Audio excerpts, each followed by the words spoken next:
Depois que nos mudamos para o apartamento que herdei, contratei uma doméstica idosa para ajudar em casa.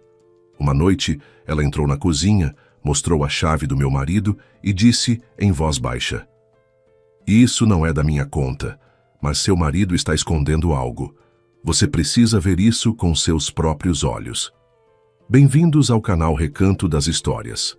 Antes de começarmos, escreva nos comentários de onde você está nos assistindo.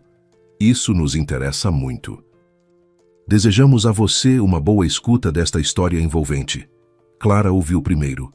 Ele estava encostado no balcão do bar com uma taça de água mineral, conversando com alguém do setor de logística.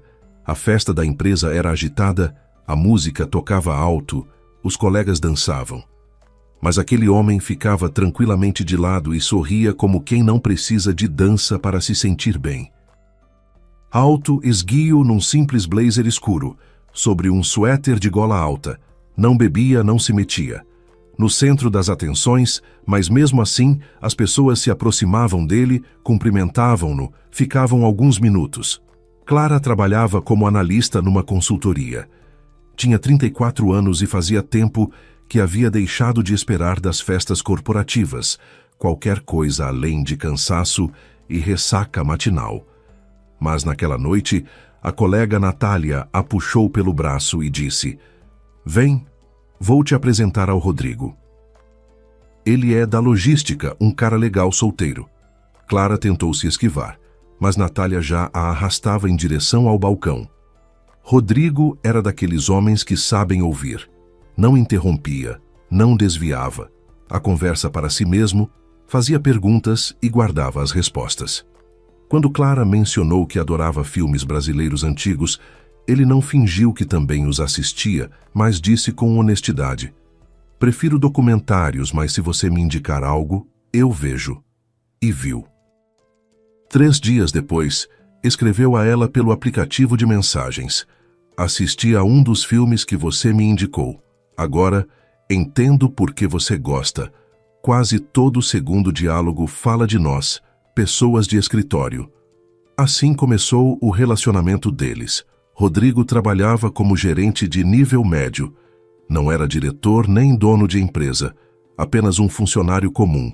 Alugava um quarto num apartamento compartilhado na periferia da cidade, ia trabalhar de metrô, almoçava no refeitório. Mas cortejava como se tivesse mais dinheiro do que tempo. Buquês apareciam sem motivo, só porque era terça-feira. Jantares em pequenos restaurantes, onde ele reservava antecipadamente uma mesa perto da janela.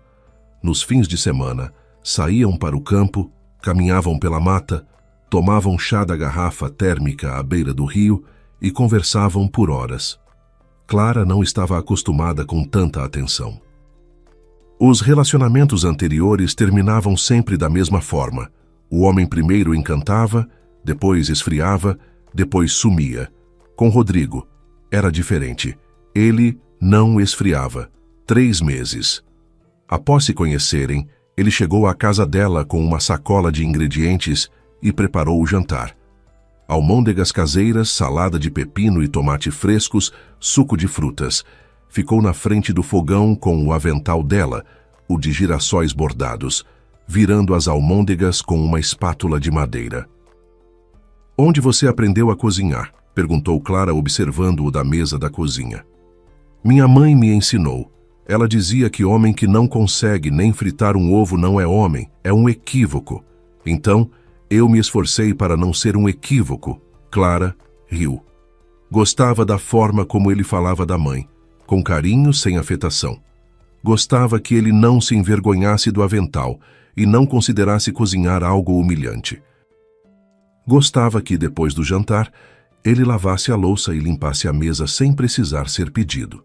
1 ano e meio depois, Rodrigo fez o pedido. Sem anel de brilhante, sem restaurante com músicos. Estavam sentados à tarde na cozinha tomando chá, e ele simplesmente disse: "Clara, vamos casar. Não consigo imaginar minha vida sem você, e sem o seu suco de frutas também não." Ela o olhou para os olhos sérios dele, por cima da xícara, com a alça quebrada, e concordou com a cabeça. O casamento foi simples. Assinaram os papéis no cartório numa quinta-feira pela manhã. Clara num vestido claro, Rodrigo num terno novo. As testemunhas foram Natália e Kleber, amigo de Rodrigo, que trabalhava como motorista na mesma empresa de logística. Depois do cartório, os 4 foram a um café. Pediram espumante e doces. Natália fez um brinde para que não se desapontassem um com o outro. Na época, soou como uma brincadeira. Na época do casamento, Clara era dona de um apartamento de 2 quartos. Num bom bairro havia 3 anos. O apartamento havia sido deixado pela avó Dona Benedita, que viveu nele por mais de 40 anos. Clara era a única neta, e a avó transferiu o apartamento para ela ainda em vida, formalizando a doação 2 anos antes do encontro com Rodrigo. 6 meses depois, a avó faleceu. Partiu silenciosamente durante o sono, naquele mesmo apartamento, no quarto com janelas para a alameda de árvores. Clara enfrentou a perda com dificuldade. A avó havia substituído tanto a mãe, que emigrara em busca de trabalho quando Clara tinha 12 anos, quanto o pai, que havia deixado a família ainda antes disso. Dona Benedita levou a neta para morar consigo e a criou naquele apartamento de teto alto, assoalho rangente e cheiro de torta de maçã aos sábados. Clara lembrava de cada rachadura. Nas paredes de cada amassado no parapeito, lembrava como a avó ficava sentada à janela tricotando e repetia: ter um cantinho seu não é ter 4 paredes, Clarinha, é ter um lugar onde ninguém vai te machucar. Após a morte da avó, Clara fez uma reforma. Não uma reforma de luxo com designer, mas uma simples e sólida. Trocou o papel de parede, colocou o laminado novo no lugar do assoalho gasto, renovou a cozinha. O buffet da avó ficou no lugar, aquele mesmo com as taças de cristal que só saíam no Réveillon. No corredor pendurou na parede uma foto da avó numa moldura. A jovem Dona Benedita num vestido com gola branca e um penteado elegante dos anos 60, como ela mesma dizia com orgulho. Depois do casamento, Rodrigo se mudou para o apartamento de Clara. Do seu quarto alugado, trouxe 2 malas de roupa, uma caixa de livros e um abajur de mesa que, por algum motivo, considerava um amuleto. Dizia que o havia recebido do avô. Clara cedeu a ele metade do guarda-roupa, uma prateleira no banheiro e uma gaveta na cômoda. Rodrigo arrumou suas coisas e disse: finalmente estou em casa. Na época, isso também soou bonito. Os primeiros meses transcorreram naquele ritmo especial que existe entre pessoas que estão começando a viver juntas. Encontros matinais. No banheiro, discussões sobre a temperatura do quarto. Clara gostava do fresco, Rodrigo sentia frio e fechava a janela à noite. Idas juntos ao mercado, onde ele enchia o carrinho de produtos semi-prontos, ela os tirava de volta e colocava legumes e grãos. Pequenas batalhas domésticas, das quais se faz a vida real a 2. 3 meses após a mudança, Rodrigo conseguiu emprego numa nova empresa, uma grande construtora, onde lhe ofereceram o cargo de chefe do departamento de compras. O salário era 1,5 vezes maior que o anterior e ele andava pelo apartamento com o ar de quem finalmente teve sorte. Comprou um terno novo, uma pasta de couro sintético que parecia quase de couro verdadeiro, e passou a sair para o trabalho antes de Clara. Certa noite, no início do outono, estavam jantando. Clara havia esquentado o feijão do dia anterior, cortado pão. Rodrigo comia em silêncio, depois pousou a colher e disse como se fosse algo banal: Clara, surgiu uma coisa. No trabalho, me disseram que para formalizar o cargo de chefia é necessário ter o endereço registrado aqui. Sem isso não passa pela segurança interna. É uma política da empresa. Verificam o endereço do funcionário. Coisa séria. Você pode regularizar meu endereço aqui no apartamento? Clara ergueu os olhos para ele. A colher com feijão ficou parada no meio do caminho até a boca. Registrar no sentido de colocar este endereço como residência oficial? É, É só uma formalidade. Somos casados, moramos juntos. Que diferença faz com ou sem registro? Clara pensou. Não que tivesse dúvidas. Ela simplesmente não esperava tal pedido. O apartamento era dela, isso estava claro. Mas Rodrigo era seu marido. Viviam sob o mesmo teto, dividiam a cama e a geladeira. Recusar seria demonstrar desconfiança, e ela confiava nele. Tudo bem, disse ela. Vamos resolver isso semana que vem. Rodrigo sorriu, levantou da mesa e a beijou no topo da cabeça. Obrigado, Clara. Eu sabia que você entenderia. Uma semana depois, tudo estava formalizado. Rodrigo teve o endereço do apartamento de Clara, confirmado como sua residência oficial. Ela assinou o consentimento do proprietário, preencheu o formulário, ficou 40 minutos na fila do posto de atendimento. Rodrigo esperou no corredor, mexendo no celular. Quando saíram, ele disse: Pronto, agora sou morador de pleno direito desta casa. Clara sorriu e respondeu: Você já era de pleno direito. Agora, tem apenas um papel que confirma isso. Um papel. Na época, parecia mesmo que era só um papel. O trabalho de Clara. Era daqueles que não soltam antes das 6 da tarde. A consultoria onde ela ocupava o cargo de analista sênior atendia grandes clientes, bancos, seguradoras, holdings industriais, relatórios, apresentações, análises estratégicas. Tudo isso exigia horas de trabalho concentrado, e muitas vezes essas horas caíam à noite e nos fins de semana. Clara ficava no escritório até 8 ou 9 da noite. Às vezes viajava a trabalho por 2 ou 3 dias, a filiais de empresas, conferências, reuniões com clientes. O lar sofria. A pia acumulava louça. Até quarta-feira, poeira se juntava nas prateleiras. A roupa lavada ficava dias na cesta, sem passar. Clara chegava em casa exausta. Abria a geladeira, olhava as prateleiras vazias e pedia delivery. Rodrigo não estava com pressa de ajudar nas tarefas domésticas depois de se mudar. Seus impulsos culinários haviam esfriado. Agora alegava estar ocupado. Novo cargo, novas responsabilidades. A cabeça cheia de números e contratos.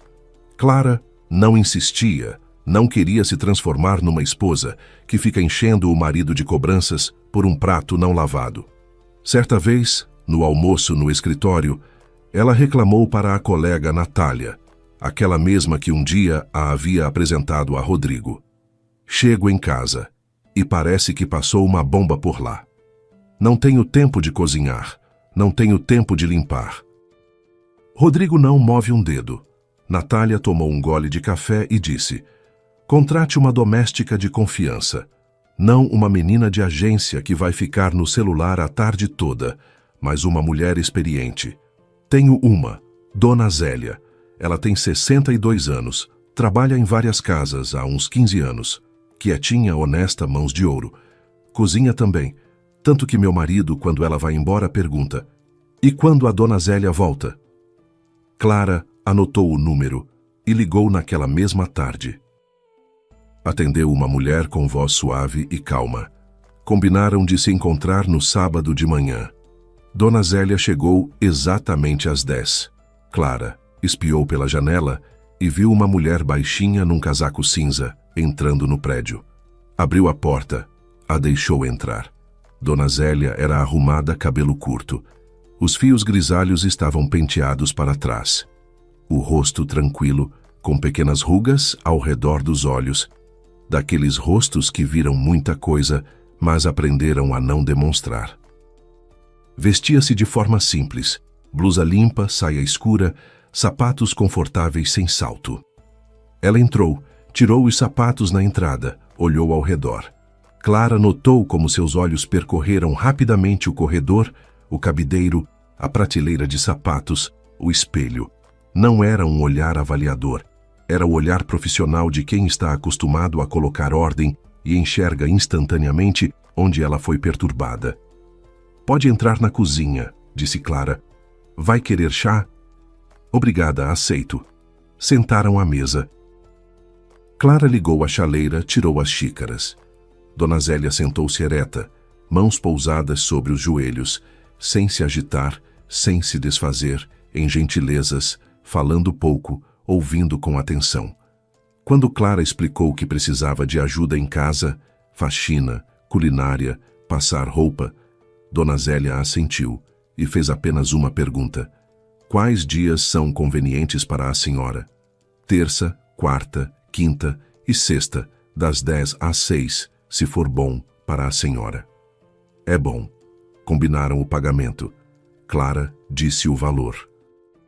Dona Zélia não regateou. Clara entregou a ela um conjunto de chaves extras, mostrou o apartamento, explicou onde ficava cada coisa. Dona Zélia percorreu os cômodos, abriu os armários da cozinha, abriu a geladeira, assentiu. No quarto, parou por um instante diante da foto na parede. É sua avó? Sim, Dona Benedita. Este apartamento era dela. Dona Zélia olhou para a foto. Mais um momento depois se virou. Uma mulher bonita, dá para ver que tinha personalidade. Clara sorriu. A avó realmente tinha personalidade. Isso era dizer o mínimo. A partir de segunda-feira, Dona Zélia começou a trabalhar. Chegava às 10, quando Clara já tinha saído para o escritório. Cuidava das coisas silenciosamente. Lavava o chão, tirava o pó, passava as roupas, preparava almoço e jantar.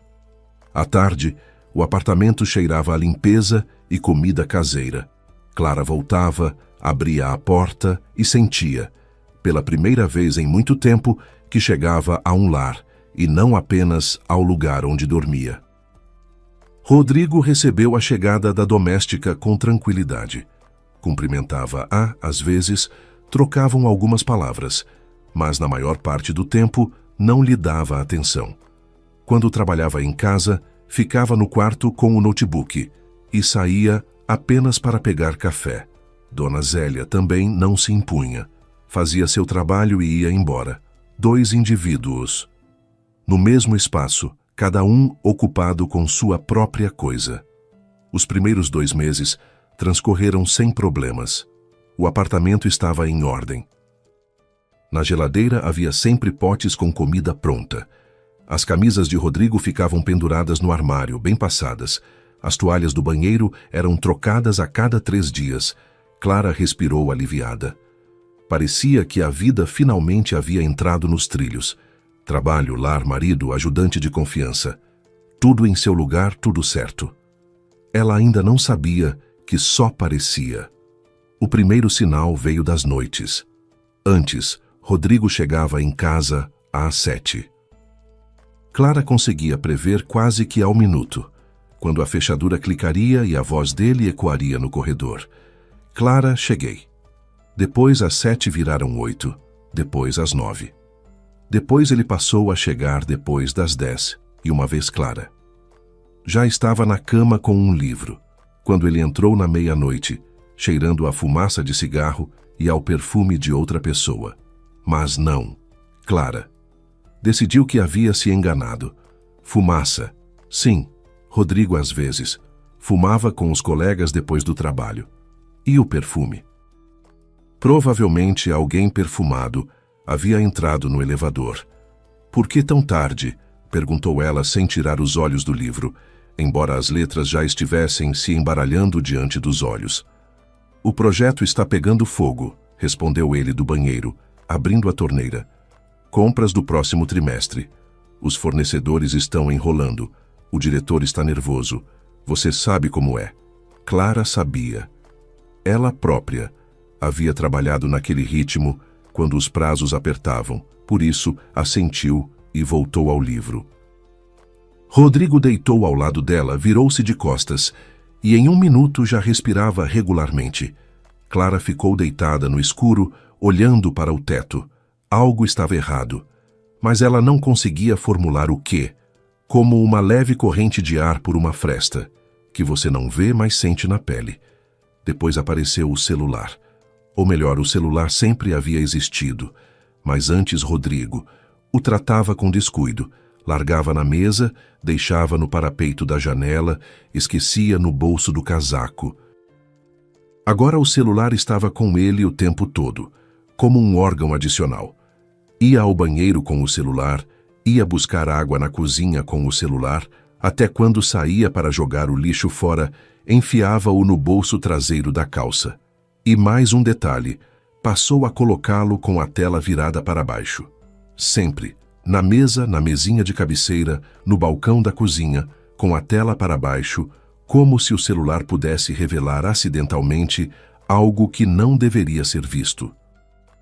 Certa manhã, Clara se preparava para ir trabalhar. Rodrigo estava no chuveiro. O celular dele estava na mesa da cozinha com a tela para baixo, como sempre. O de Clara havia descarregado e ela automaticamente o pegou para ver as horas. A tela acendeu. Nela apareceu uma notificação de mensagem. O nome, M e o início da mensagem. Esta noite não vai dar. O texto era cortado. Clara não chegou a ler mais nada. Do banheiro vieram passos rápidos e Rodrigo apareceu na porta da cozinha com uma toalha e cabelos molhados. "É meu celular", disse ele, e o tirou das mãos de Clara.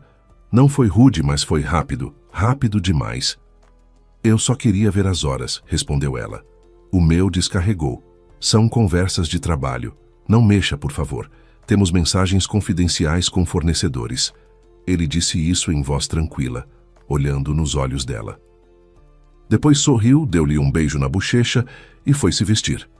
Clara ficou parada à mesa com a xícara de café já frio e pensou: M. Quem é M? Um gerente? Marcelo? Marina? Sacudiu a cabeça. Não pode se tornar uma mulher que vasculha o celular do marido e faz interrogatório por causa de cada letra. Ela já tinha preocupações suficientes. Uma semana depois, aconteceu o episódio dos documentos.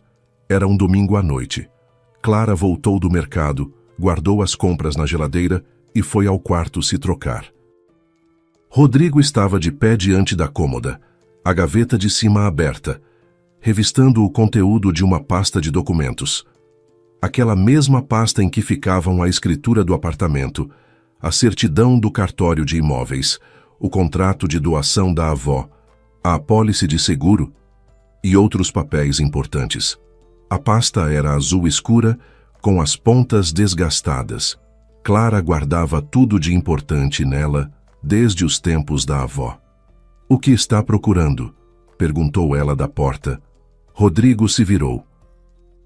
Nem sombra de constrangimento no rosto, olhos calmos, leve sorriso.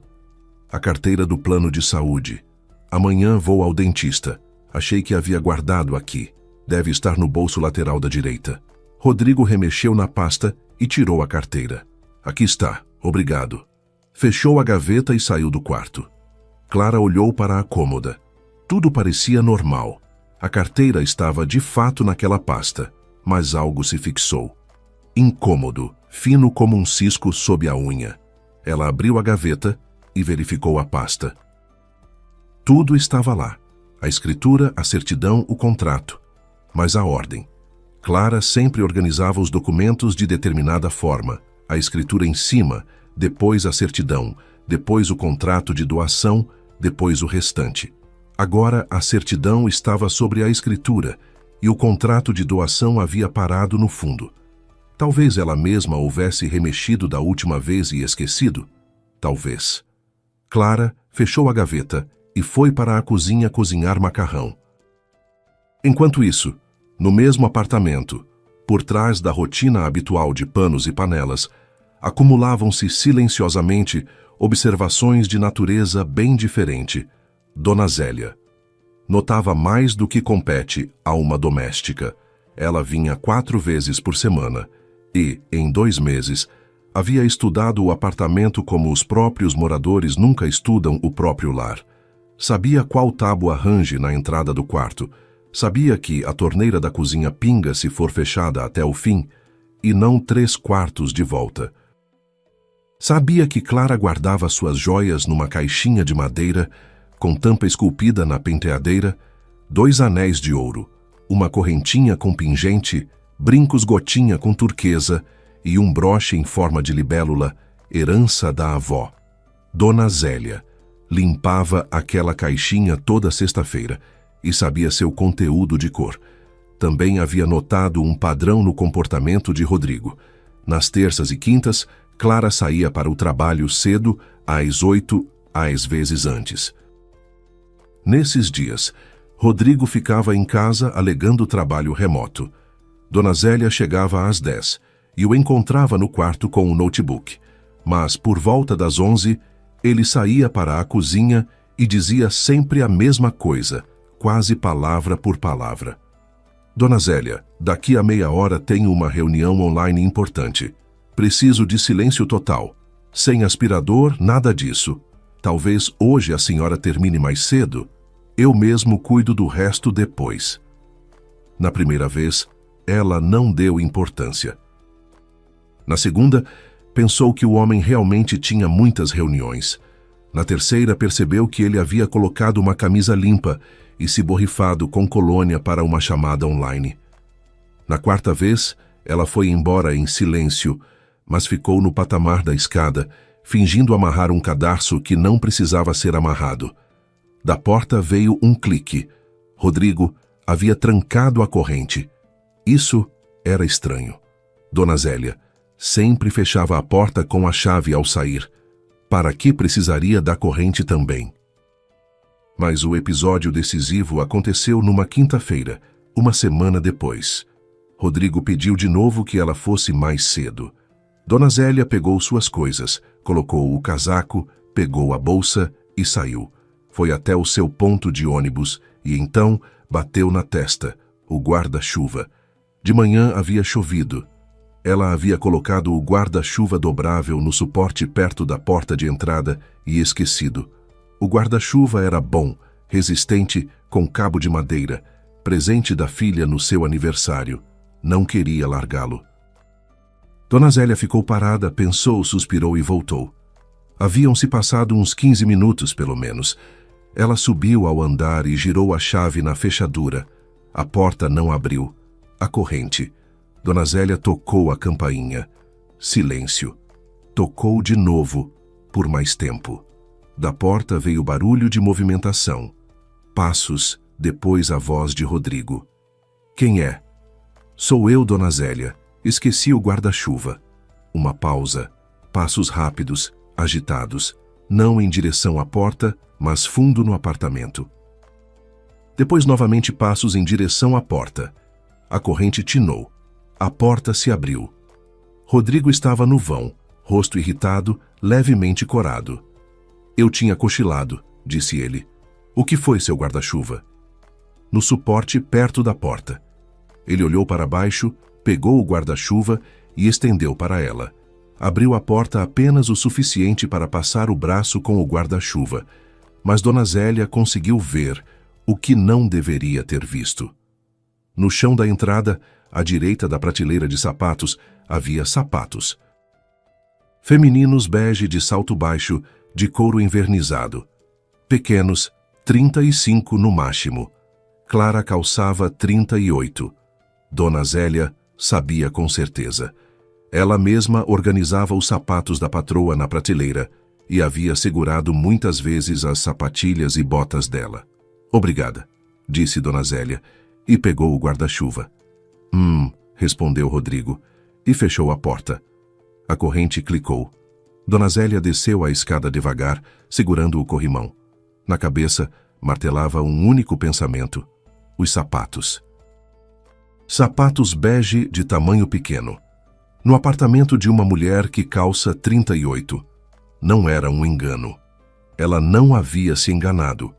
Eram sapatos de outra mulher, num apartamento alheio, num dia útil, na ausência da dona de casa.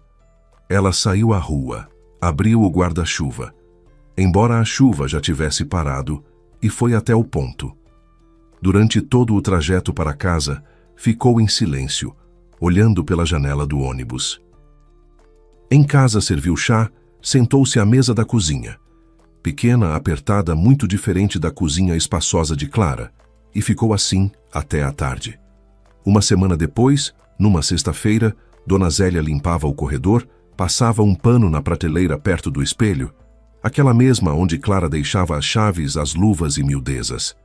Ela afastou o molho de chaves, um pires com moedas, um pente, e viu um brinco, um pequeno cravo dourado com uma pedra transparente miúda.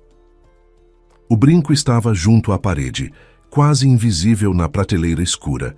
Dona Zélia o pegou com 2 dedos e aproximou da luz. O fecho estava firme, novo.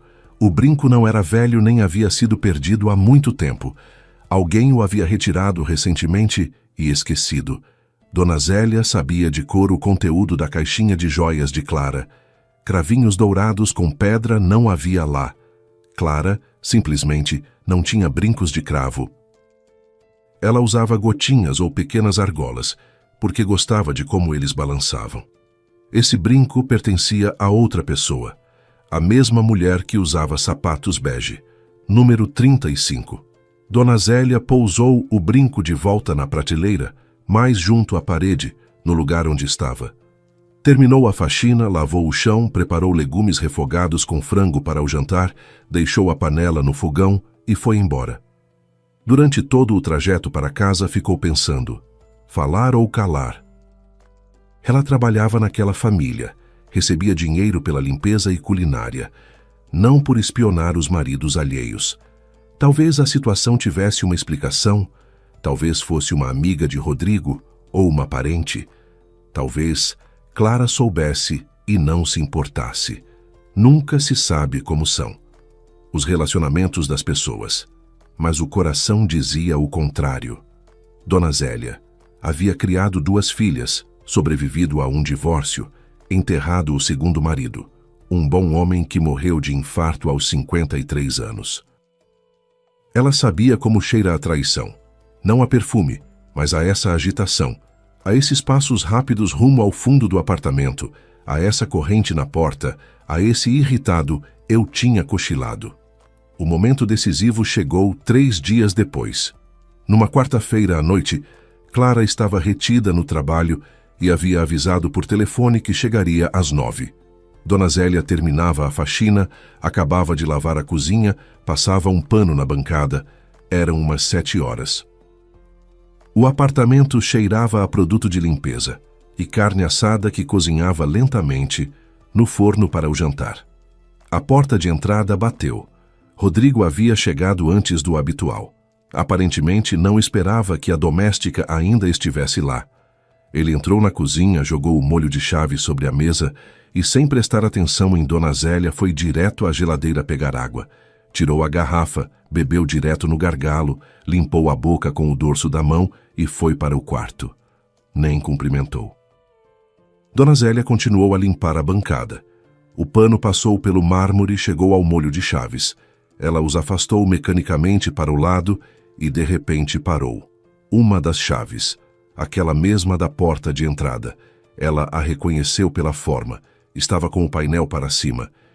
E na sua base, perto do anel, havia um sulco profundo transversal, regular, preciso, de 1,5 milímetros de profundidade. Não era uma arranhão de chaveiro, não era uma marca de molho, era regular demais, reto demais. Dona Zélia ergueu a chave e a virou em direção à luz. As mãos lembraram antes que a cabeça entendesse. 30 anos. 30 anos. Ela havia trabalhado numa loja de ferragens na esquina de 2 ruas do bairro. A loja chamava-se Tudo para o Lar, mas os moradores a chamavam simplesmente de da Dona Zélia, porque nos últimos 15 anos era ela quem ficava atrás do balcão e da bancada. Cópias de chaves, amolação de facas, conserto de fechaduras, tudo pelas suas mãos. Ela havia cortado milhares de cópias, de apartamentos, garagens, caixas de correio, cofres, e conhecia cada marca que a máquina deixava. Aquele sulco era a impressão característica do alicate. Quando se faz uma cópia, o original é preso pela base para fixá-lo na morsa da máquina copiadora. O alicate deixa exatamente essa marca, um sulco transversal na base, perto do painel, com o uso normal, no bolso, no molho, na fechadura. Esse tipo de dano nunca aparece, nunca. Dona Zélia pousou a chave de volta sobre a mesa. Suas mãos não tremiam. Ela não era daquele tipo, mas algo se deslocou por dentro, como se a última peça do quebra-cabeça se encaixasse e a imagem que ela não queria ver se revelasse por completo. Os sapatos, o brinco, o pedido para ir mais cedo, a corrente na porta, a colônia para a reunião online e agora a cópia da chave, a chave do apartamento que pertence a Clara. Não a Rodrigo, a Clara. Porque um marido faria uma cópia secreta da chave, da própria casa. Ele tinha a sua chave. O conjunto extra ficava na gaveta do corredor. Dona Zélia havia visto quando limpava as prateleiras. Se tivesse perdido a chave, ou quebrado, poderia simplesmente pedir a da esposa. Mas não pediu. Fez uma cópia ele mesmo, em segredo. Uma cópia que podia dar a alguém que usa sapatos bege, número 35, e cravinhos dourados com pedra.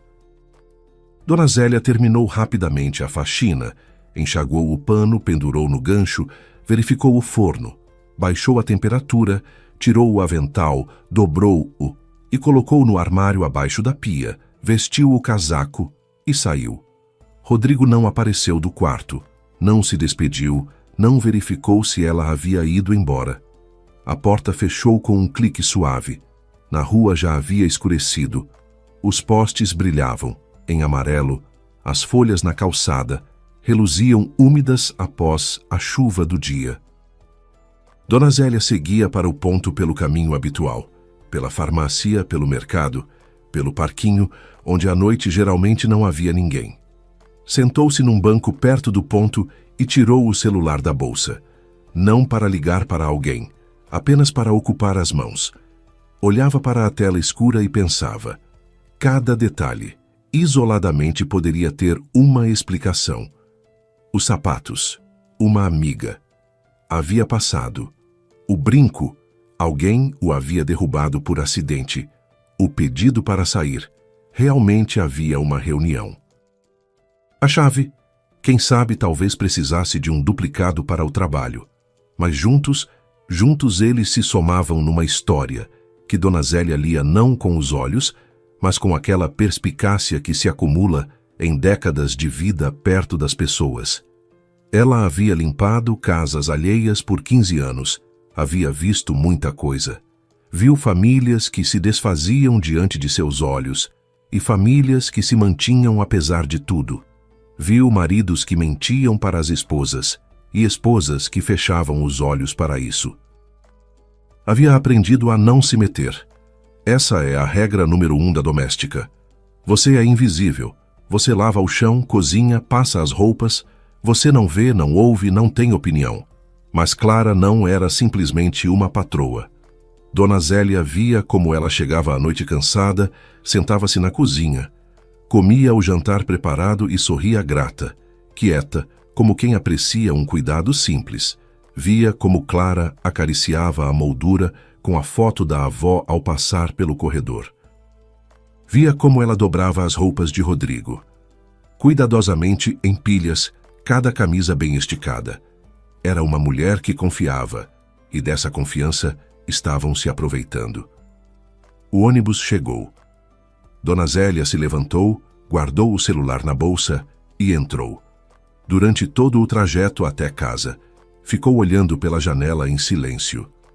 Em casa, pôs a chaleira, sentou-se à mesa na sua pequena cozinha, serviu chá na xícara com a inscrição "Melhor vovó, presente do neto", e ficou assim até às 11 da noite. O chá esfriou, ela serviu outro. Ele também esfriou. Por volta da meia-noite, a decisão estava tomada. Ela não podia ficar calada. Não tinha o direito.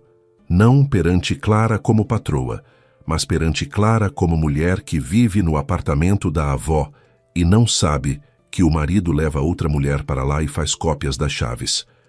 Talvez estivesse enganada. Talvez Clara ficasse irritada e a mandasse embora. Talvez dissesse: "Não é da sua conta, Dona Zélia, cuide da faxina", e estaria no seu direito. Mas se ficasse calada e depois se confirmasse que tudo era verdade, Dona Zélia não seria capaz de se olhar no espelho. Não seria capaz. Ela lavou a xícara, apagou a luz na cozinha e foi dormir. Amanhã de manhã, ela diria. A manhã estava nublada. Pela janela pendia um céu cinza, e no apartamento, mesmo com a luz acesa, havia penumbra. Dona Zélia chegou exatamente às 10, como sempre. Pontual ao minuto, tirou o casaco, trocou os sapatos, amarrou o avental, espiou para a cozinha e ficou levemente surpresa. Clara estava em casa. Normalmente, a essa hora já havia saído há muito tempo para o trabalho, mas hoje estava sentada à mesa em roupa de casa, tomando café ou olhando algo no celular. Provavelmente havia cancelado uma reunião matinal ou tirado meio-dia de home office. Dona Zélia não perguntou. Bom dia, Clara. Clara assentiu sem tirar os olhos da tela. Dona Zélia começou pelo banheiro, limpou o espelho, lavou a pia, trocou a toalha, depois passou para o quarto, fez a cama, tirou o pó. As mãos faziam o que era habitual e a cabeça trabalhava à parte. Como começar a conversa? Por onde dizer diretamente: seu marido está trazendo uma mulher. Ou, mais suavemente: eu notei uma coisa. Ela entrou na cozinha 2 vezes, para pegar produto de limpeza para enxaguar o pano. Nas 2 vezes, Clara estava sentada à mesa. Nas 2 vezes, Dona Zélia abriu a boca e a fechou de novo. Na terceira vez, ela ouviu Clara se levantar, passar para o corredor e o farfalhar de um casaco. Está indo embora. Agora vai embora e o momento se perderá. Dona Zélia enxugou as mãos no avental e saiu para o corredor. Clara estava diante do espelho, abotoando o casaco, se preparando para sair. Clara, disse Dona Zélia, em voz baixa. Clara se virou. Eu sei que não é da minha conta, e a senhora pode me dizer para não me meter, mas seu marido está escondendo alguma coisa. Ontem à noite ele jogou as chaves na mesa da cozinha e eu estava limpando a bancada. Eu vi na chave da porta de entrada um sulco profundo, aqui na base perto do anel. Dona Zélia mostrou o dedo na própria chave, indicando onde deveria estar a marca. Trabalhei 30 anos num chaveiro. Fazia cópias de chaves. Esse tipo de marca aparece quando o original é preso na morsa da máquina copiadora. Seu marido fez uma cópia da chave do seu apartamento. Talvez seja para algo comum, mas achei que a senhora deveria saber. Clara ficou parada com a mão no botão, em silêncio por alguns segundos. Talvez ele tenha perdido a sua e mandado fazer outra, disse ela, embora a voz não soasse convicta. Talvez, mas o conjunto extra está na gaveta do seu corredor. Ele mesmo poderia ter pedido. Dona Zélia ficou em silêncio. Por um momento, depois acrescentou, olhando para o chão. Há mais uma coisa. Eu não havia falado antes porque não tinha certeza. Mas 2 vezes, quando a senhora não estava em casa, eu vi perto da soleira sapatos de outra pessoa. Sapatilhas femininas, bege de tamanho pequeno. E na semana passada, na prateleira perto do espelho, encontrei um brinco, um cravo dourado com pedra. Não era seu. Clara ficou parada. O casaco estava abotoado, a bolsa pendurada no ombro, mas ela não se movia. Alguns segundos de silêncio, depois disse quietinha. Obrigada, Dona Zélia. Vou cuidar disso. Colocou o gorro, saiu pela porta.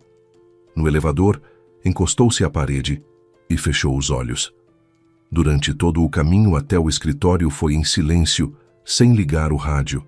Na cabeça giravam não pensamentos, fragmentos, sapatilhas bege, brinco, chave, celular com a tela para baixo, documentos na pasta em outra ordem. M no aplicativo de mensagens. Eu tinha cochilado. A corrente na porta. Cada fragmento isolado era insignificante. Juntos, uma sentença. No trabalho, ficou sentada até a tarde, mas não fez quase nada. Abria arquivos, olhava para as tabelas, fechava, tomava café, xícara após xícara, até sentir enjoo. Natália apareceu depois do almoço e perguntou: Você está bem? Está pálida. Clara respondeu: Dor de cabeça. Natália trouxe um comprimido e foi embora. À noite, Clara voltou para casa. Rodrigo estava no sofá, assistindo algo no tablet. Levantou os olhos e disse: "Oi, como foi o dia?" Ela respondeu: "Normal." Foi para a cozinha, comeu um prato dos legumes refogados que Dona Zélia havia deixado e foi para o banheiro. Ficou sob o chuveiro e pensou. Não chorou, pensou. Nos 3 dias seguintes, ela observou, em silêncio, calmamente, como no trabalho. Analisou os dados. Verificou a pasta com os documentos. Tudo estava lá, mas os papéis novamente estavam em ordem errada. Escritura, certidão do cartório, contrato de doação. Rodrigo podia ter fotografado cada folha em 5 minutos. Ela verificou o histórico da impressora. Vazio, mas isso não significava nada. Verificou o e-mail, se havia solicitações de certidões ou documentos. Nada. Mas a ausência de rastros também é um rastro. Quem não tem nada a esconder não se preocupa em apagar as evidências. Na sexta-feira à noite, no jantar, Clara disse enquanto passava manteiga no pão: "Na semana que vem viajo a trabalho. Terça, quarta, volto quinta ao meio-dia." Rodrigo assentiu, sem tirar os olhos do celular. Para onde? Para a filial. Auditoria dos relatórios trimestrais. Entendido. Me traz aqueles doces de lá como da última vez. Trago. Clara observava o rosto dele. Nem sombra de inquietação, nem alegria, nem agitação. Uma reação plana, tranquila, a de um homem que não vê nada de incomum na viagem da esposa, ou que vê uma oportunidade conveniente. Na manhã de terça-feira, Clara arrumou a mala de viagem, beijou Rodrigo e saiu de casa. Desceu até o carro, saiu do pátio e dirigiu. Não para o aeroporto, mas até a casa da amiga Sônia, que ficava a 20 minutos de carro. Para Dona Zélia, ela havia ligado na véspera, pedindo que não viesse naquele dia, com a desculpa de que Rodrigo estaria trabalhando de casa e havia pedido silêncio. Na casa de Sônia, ficou sentada até às 2 da tarde, tomou chá e não conseguia ficar quieta. Sônia perguntou: "O que aconteceu?" Clara respondeu: "Depois eu conto." Às 2 horas disse: "Preciso ir." E foi para casa. Estacionou na esquina do prédio para que o carro não ficasse visível do pátio. Entrou pelo segundo portal. Havia uma passagem para a escada comum. Subiu até o seu andar. Na porta parou, ficou escutando. Vozes, masculina e feminina. A masculina era Rodrigo. Ela reconheceria sua entonação entre 1000. A feminina era desconhecida, jovem, levemente abafada. Não um sussurro. Uma conversa comum entre pessoas que têm certeza de que ninguém as ouve. Clara tirou a chave, colocou na fechadura e girou. A porta abriu. A corrente não havia sido colocada. Rodrigo não esperava visitas. Ela entrou no corredor. Perto da prateleira de sapatos estavam aquelas sapatilhas, bege, de salto baixo, de tamanho pequeno. Ao lado, as botas de Rodrigo. No cabideiro, o casaco dele e um leve casaco feminino cor-de-rosa empoeirado. Clara tirou os sapatos, foi para a sala. Rodrigo estava de pé perto da janela, meio virado para o cômodo. Ao lado dele havia uma mulher, baixinha, cabelos escuros, até os ombros, uns 30 anos. Rodrigo dizia algo para ela, mostrando com a mão para a parede, depois para a janela, depois para a porta do quarto, como um corretor que leva um comprador pelo apartamento e descreve as vantagens da planta. Ele viu Clara primeiro. A mão que apontava para o quarto ficou suspensa no ar. O rosto empalideceu, a mandíbula se contraiu, mas ele rapidamente se controlou. "Clara, você estava em viagem." "Isso. Essa é minha colega. Estamos discutindo um projeto." Mas a mulher não entendeu o que estava acontecendo. Ela se virou para Clara, com um sorriso simpático, sem desconfiar de nada, e disse: "Rodrigo, você disse que o apartamento estaria livre. Quando posso começar a trazer as coisas?" As palavras caíram no silêncio do cômodo como pedras num poço. Clara olhava para a mulher, para seu rosto simples, para o sorriso que se apagava lentamente. E então notou a barriga, arredondada, evidente, sob um suéter largo. 5, talvez 6 meses. Quem é você? Perguntou Clara. A voz soou mais tranquila do que ela esperava. A mulher transferiu o olhar para Rodrigo. Ele ficou calado. O sorriso se apagou completamente. Sou Marina, disse ela baixinho. Rodrigo disse que íamos morar aqui depois que tudo se resolvesse. Ele disse que era o apartamento dele. O apartamento dele? Repetiu Clara. Não como pergunta, como afirmação, como se experimentasse essas palavras no paladar e as achasse amargas. Este apartamento era da minha avó. Eu o recebi por doação 2 anos antes de conhecer Rodrigo. Ele sabe disso perfeitamente. Rodrigo deu um passo à frente, levantou as mãos, gesto de quem tenta apagar um incêndio com as palmas nuas. Clara, você entendeu tudo errado. Marina é só uma conhecida. Ela não tem onde morar. Eu queria ajudar, temporariamente. O bebê não é meu. Ela. Não é seu? A voz de Marina se quebrou. Ela se agarrou ao encosto da cadeira. Rodrigo, você me disse por 6 meses que estava se divorciando. Você prometeu que íamos morar juntos. Como assim não é seu? Ela o olhava, e em seus olhos havia algo que perturbou Clara. Não raiva, desamparo. O desamparo de alguém que acabou de perceber que não está sobre chão firme, mas sobre gelo fino que está rachando. Saiam, disse Clara. Os dois, agora. Marina pegou o casaco do cabideiro, calçou as sapatilhas, aquelas mesmas, bege, e saiu sem olhar para trás. Clara ouviu como ela soluçou no patamar depois. A porta do prédio bateu. Rodrigo não se moveu. Clara, vamos conversar. Você sabe que não é o que você está pensando. Estou pensando exatamente o que estou vendo. Você trouxe uma mulher grávida para o meu apartamento e estava mostrando onde colocar as coisas. Vamos conversar pelo advogado. Que advogado? Sério? Nós somos família. Família, repetiu Clara. Sai, Rodrigo. Leva o que precisar e sai. Deixa a chave na mesa. Ele ficou mais 1 minuto parado, depois foi para o quarto, jogou algumas coisas numa mala, voltou, colocou a chave sobre a mesa da cozinha e saiu. A porta fechou. Clara se sentou no banquinho. A cozinha estava limpa e cheirava a produto para vidro e levemente a perfume alheio. Na mesa havia uma chave. Ela a pegou e virou em direção à luz. O sulco na base. Estava tudo certo. Tudo no lugar.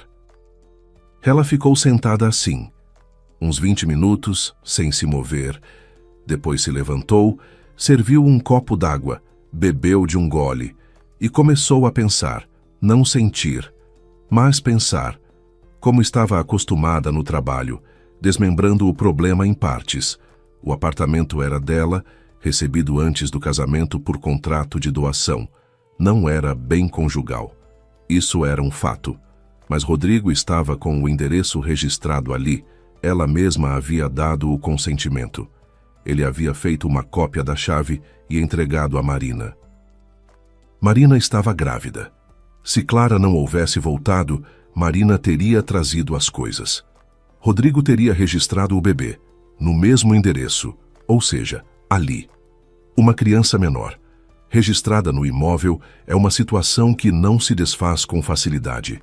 Cancelar. Esse registro sem oferecer moradia equivalente é praticamente impossível. Os órgãos de proteção à criança dificultariam ao máximo. E onde há criança, há mãe. E onde há mãe e criança, o pai tem fundamento para reivindicar acesso. Clara pousou a chave na mesa e pegou o celular. Ligou para o serviço de chaveiro e chamou um profissional para aquele dia. O chaveiro chegou 2 horas depois. Um homem de meia idade, numa jaqueta de trabalho, com uma caixa de ferramentas. Clara abriu a porta, mostrou as fechaduras. Eram 2. A principal embutida e a superior sobreposta. O profissional examinou as duas, assoviou. Vai trocar as duas? As duas. Aconteceu algo? Ele não insistiu em perguntar. Trabalhou em silêncio concentrado. Retirou os cilindros antigos, colocou os novos, verificou o movimento da chave, lubrificou o mecanismo. 40 minutos depois, estendeu para Clara 3, jogos de chaves novas, reluzentes, sem uma única risca. Essas ainda não foram copiadas, disse ele, e provavelmente não percebeu como havia acertado exatamente no ponto. Clara apagou, fechou a porta atrás dele e clicou a nova fechadura. O som era diferente, limpo, preciso, sem folga. Ela girou a chave uma segunda vez e encostou-se à porta de costas. O apartamento estava em silêncio. A foto da avó na parede a olhava por trás do vidro. A jovem Dona Benedita com o penteado elegante dos anos 60. Clara se aproximou, endireitou a moldura e disse em voz alta: "Não vou ceder, vovó, não se preocupe." Na manhã seguinte, ela tirou um dia de folga e foi ao advogado.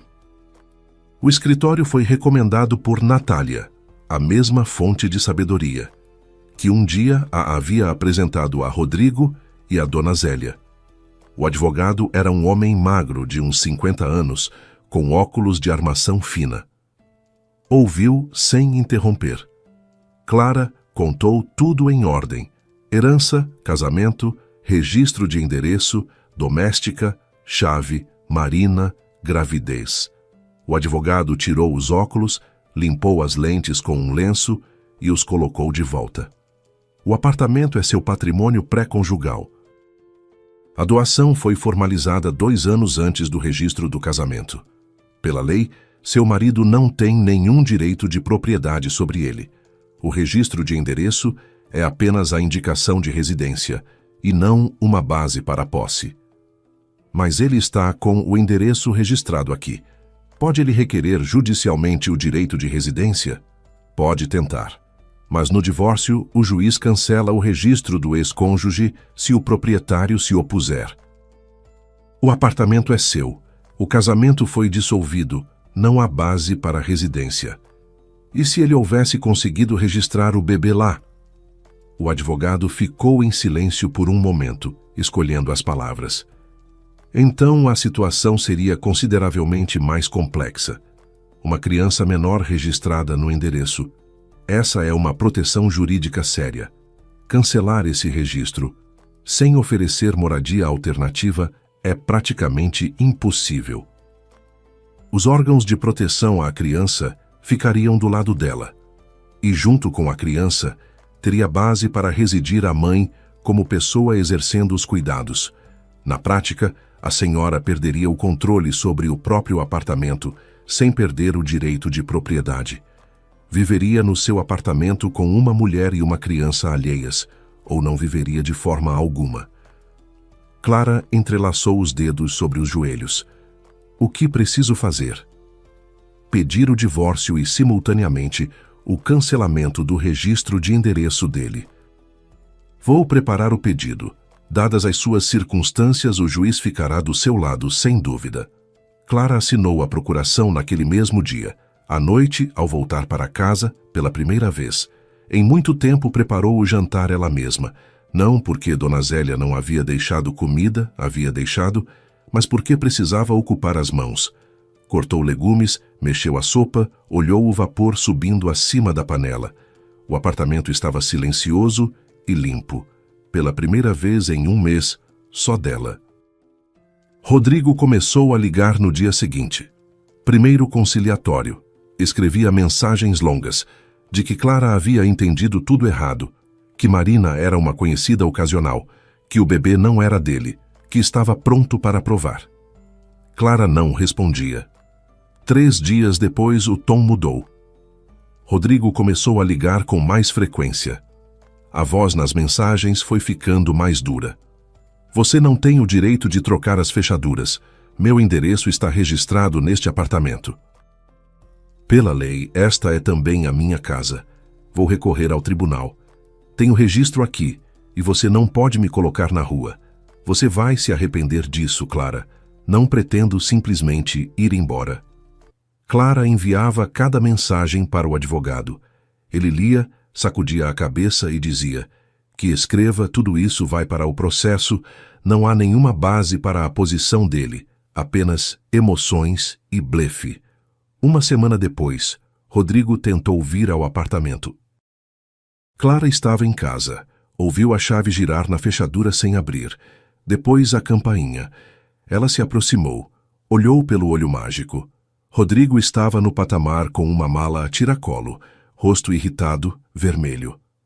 Abre a porta, Clara. Meu endereço está registrado aqui. Você não pode me impedir de entrar. Posso, respondeu ela pela porta. E o advogado confirmou. Registro de endereço não é igual a direito de propriedade. Todas as questões pelo tribunal. Que tribunal? Você está falando sério? Por causa do que tudo isso?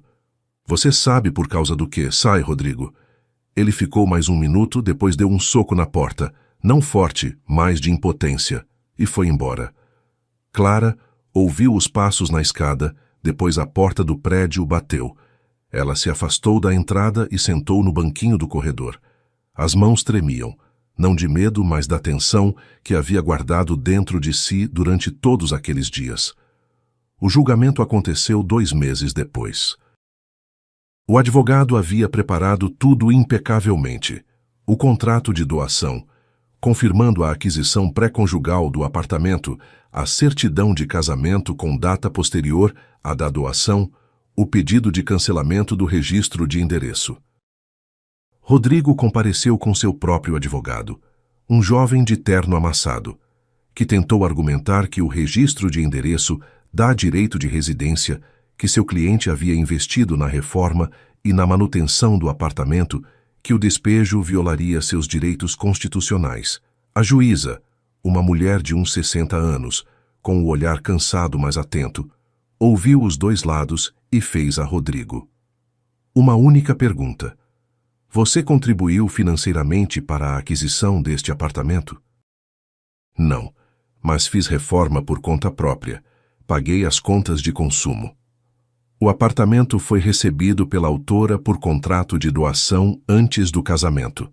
O pagamento de contas de consumo não gera direito de propriedade e não é base para a manutenção do registro de endereço após a dissolução do casamento. A decisão foi curta e inequívoca. Casamento dissolvido. O registro de endereço de Rodrigo no imóvel deve ser cancelado. Cumprimento em 30 dias. Rodrigo saiu do tribunal sem olhar para Clara. Seu advogado o seguia e dizia algo baixinho, mas Rodrigo não ouvia.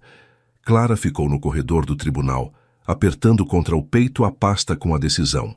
Aquela mesma pasta azul escura com as pontas desgastadas, na qual agora havia mais um documento. 1 mês depois, o registro de endereço de Rodrigo foi cancelado. Uma linha no sistema, uma anotação nos documentos, e pronto. O homem que 1 ano e meio atrás havia entrado naquele apartamento com 2 malas e um abajur de mesa deixou de ter qualquer relação com ele. Sobre Marina, Clara soube por acaso, por meio de conhecidos em comum. Ela havia rompido com Rodrigo quase imediatamente, após aquele dia no apartamento. Ao descobrir que o imóvel não lhe pertencia e nunca havia pertencido, que ele havia mentido para ela. Desde o início, sobre o divórcio, sobre o apartamento, sobre a vida futura juntos, ela arrumou as malas e foi para a casa dos pais, no interior. Clara não sentia raiva dela. Marina também havia sido enganada, só que do outro lado do mesmo engano. Uma semana após receber a decisão judicial, Clara ligou para Dona Zélia e a convidou para o sábado, não para trabalhar, mas simplesmente de visita. Dona Zélia, venha às 2, comprei um bolo. Um bolo? Por qual motivo? Por um bom motivo. Venha, eu conto tudo. Dona Zélia chegou, exatamente às 2, como sempre, pontual ao minuto, mas não com avental de trabalho, e sim com uma blusa festiva de florzinhas miúdas, que visivelmente usava raramente. Clara abriu a porta e pela primeira vez a abraçou, simplesmente, de forma breve, sem palavras. Na mesa da cozinha havia um bolo de mel, aquele mesmo que Dona Zélia havia mencionado uma vez, que adorava desde a infância. Ao lado, a chaleira, as xícaras, fatias de limão. Pela janela, brilhava o sol tardio do outono, e a cozinha estava cheia de uma luz macia e quente. Sentaram-se à mesa. Clara cortou o bolo, serviu o chá. Alguns minutos comeram em silêncio, não de forma constrangedora, mas tranquila, como pessoas que não precisam preencher o silêncio com palavras. Depois Clara pousou a xícara e disse: Dona Zélia, se não fosse a senhora, eu teria descoberto tudo tarde demais. Ele teria trazido aquela mulher para cá, registrado a criança, e eu passaria anos no tribunal, tentando recuperar meu próprio apartamento. A senhora não apenas notou um risco, a senhora teve coragem de me dizer a verdade quando poderia ter ficado calada. Quando teria sido mais fácil ficar calada? Dona Zélia segurava a xícara com as duas mãos, aquecendo as palmas com a porcelana morna. Eu fiquei muito tempo pensando se deveria falar ou não. Não dormia a noite toda. Tinha medo de que a senhora ficasse magoada comigo ou achasse que eu estava me metendo onde não era chamada. Você se meteu exatamente onde era seu negócio, disse Clara, e sorriu. E sou grata a você por isso mais do que consigo expressar. Dona Zélia balançou a cabeça. Eu olhei chaves por 30 anos, todo dia dezenas de chaves. As mãos lembram o que os olhos já não percebem. Quando vi aquele sulco, simplesmente não consegui ficar calada. Não porque sou especial, mas porque a senhora é uma boa mulher, Clara, e o apartamento é da sua avó. Essas coisas não se entregam para quem não as merece. Clara sentiu uma pontada no nariz e tomou rapidamente um gole de chá para disfarçar. Pela janela, o vento balançava o galho da velha árvore, aquela mesma que a avó Dona Benedita contemplava, quando ficava sentada à janela tricotando. Dona Zélia continuou trabalhando com Clara. Vinha, como antes, 4 vezes por semana. Limpava, cozinhava, passava roupa. Mas algo havia mudado. Entre elas surgiu aquela proximidade quieta e discreta que existe entre pessoas que atravessaram juntas algo difícil. Clara passou a deixar bilhetes para ela na mesa. Dezê, tem torta na geladeira. Fiz eu mesma. Experimente e me diga honestamente. Ficou bom ou posso jogar fora? Dona Zélia respondia. No verso do bilhete, a lápis. Ficou bom, mas pode colocar menos açúcar e falta um tiquinho de canela. Aos sábados, Clara passou a convidá-la para um chá. Não como funcionária, mas simplesmente. Ficavam sentadas na cozinha, tomavam chá com biscoito, conversavam. Dona Zélia contava sobre as filhas. Uma morava na periferia da cidade, outra havia ido trabalhar no norte. Sobre o neto Guilherme, que estava na 3ª série e desenhava dinossauros nas margens dos cadernos. Sobre o marido falecido, seu Vítor, que consertava rádios antigos e um dia montou do zero um receptor de cristal, que até hoje ficava na prateleira do seu quarto. Clara ouvia e pensava em como a vida é estranha. A avó lhe deixou o apartamento. O apartamento a trouxe até Rodrigo, mas também a trouxe até Dona Zélia. Uma porta, 2 chaves, 2 histórias. Uma sobre engano e cálculo. A outra sobre honestidade e coragem de dizer a verdade quando calar seria mais fácil. Certa noite, ao ficar sozinha, Clara se aproximou da foto no corredor. A jovem Dona Benedita a olhava de trás do vidro com aquela expressão que a avó chamava de meu olhar de comandante. Sabe, vovó, disse Clara em voz baixa, você não me deixou apenas o apartamento. Você me deixou um lugar que eu precisava defender, e eu o defendi. Só que não sozinha. Ela passou o dedo pela moldura, apagou a luz no corredor e foi para a cozinha pôr a chaleira. Pela janela, a velha árvore rumorejava, e em seu rumor, se você prestasse atenção, era possível distinguir algo parecido com a voz da avó. Ter um cantinho seu não é ter 4 paredes, Clarinha, é ter um lugar onde ninguém vai te machucar. Clara sorriu. Serviu chá na xícara de alça quebrada, aquela mesma na qual Rodrigo havia bebido quando fez o pedido, e pensou que a xícara talvez já fosse hora de trocar. O apartamento? Não. O apartamento ficaria. Como ficou Dona Zélia? A mulher que por 30 anos olhou para as chaves, e um dia viu numa delas aquilo que salvou um lar alheio. Obrigado por ouvir a história. Com vocês foi o canal Recanto das Histórias. Escrevam nos comentários o que vocês pensam. Se gostaram, se inscrevam no canal.